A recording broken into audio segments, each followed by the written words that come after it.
मार्च को 23 मार्च 1931, जब तो तुम पैदा छोड़ो, तुम्हारे माँ बाप भी पैदा नहीं हुए थे, ठीक है, दादा परदादा होंगे तब। 23 मार्च 1931 एक ऐसा दिन जहां पर तुम इस युवावस्था में 12वीं के एग्जाम की टेंशन लेते हो, शादी की टेंशन, गर्लफ्रेंड की टेंशन, बॉयफ्रेंड की टेंशन। देश तो दूर की बात है, देश के लिए कौन सोचे, सही है। 23 मार्च 1931 को 23 साल के एक युवा भगत सिंह को, सिर्फ 23 साल के थे वो, सिर्फ 23 साल के, 23 साल के एक युवा भगत सिंह को फांसी के फंदे पर लटका दिया गया था। शहादत हुई थी उनकी। और वो भी पता है, सोचो कि किसको 23 साल की उम्र में फांसी लग रही हो, कैसा एटीट्यूड होगा, रो रहा होगा, मम्मी पापा तुम्हारे तो फांसी, तो तुम्हें तो चोट लग जाए तो हम रोने लग जाते हैं। वो हंस रहे थे।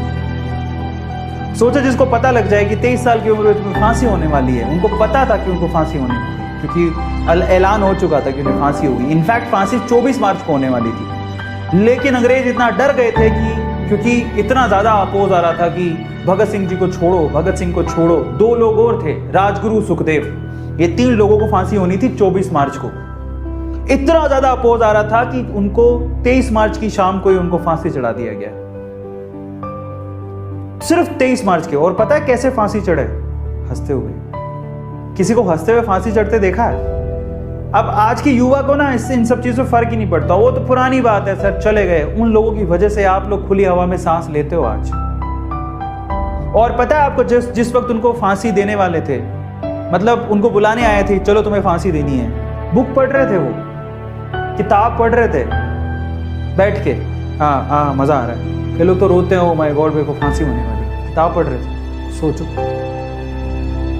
और उनके साथ क्या किया पता है तुम्हें? जब उनको फांसी दे दी गई, पहले तो उनको बहुत ज़्यादा डर था, तो आगे से भी नहीं, जहाँ फांसी दी गई उनके आगे से डेड बॉडीज़ को नहीं निकाला, पीछे से दीवार तोड़ के डेड बॉडीज़ को निकालना पड़ा, क्योंकि आगे बहुत सारे लोग थे। और निकाल के उनको कहीं दूर किसी नदी के पास जाके उनके लाशों को टुकड़े टुकड़े करके उनकी लाशों को जला दिया गया। ये हुआ था उनके साथ। वैसे ना पता है, सुन के डर लगता है, लेकिन ये सच है। अब सोचो कि जिनके साथ हुआ उनके साथ क्या था। ऐसे शहीदों को सलाम करने का मन नहीं करता। और कल वो दिन है, इसलिए मैं आप लोगों से कहूँगा कि अपनी ये छोटी मोटी टेंशन छोड़ दो, क्योंकि लोगों ने बहुत कुछ किया है आपके देश के लिए, आपके लिए, कि आप इसी वजह से आपके माँ बाप ने आपको पैदा किया, खुली हवा में सांस ले रहे थे, ये तो जिंदा बचते ही नहीं तो तुम पैदा कैसे होते। इसलिए छोटी मोटी चीज़ों की टेंशन करना छोड़ दो।